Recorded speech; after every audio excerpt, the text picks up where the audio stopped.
அப்ப என்ன ஆத்தா என்ன ஒப்புக்குத்தானடி, பாறாங்கல்ல பெத்து புட்டா பாசம் ஏதடி,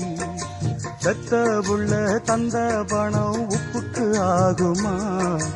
தாய்ப்பாலுக்கு கணக்கு போட்டா தாலி மிஞ்சுமா, பாயக்கட்டி வளர்த்த புள்ள மல்லு கட்டி நிக்குதடி, வாங்கி தந்த காசுக்கெல்லாம் வட்டி கட்ட சொல்லுதடி, கோடு ஒண்ணு கிழிக்க வச்சு கும்மி அடிக்குது அம்மாடி, சம்சாரம் அது மின்சாரம், சம்சாரம் அது மின்சாரம்.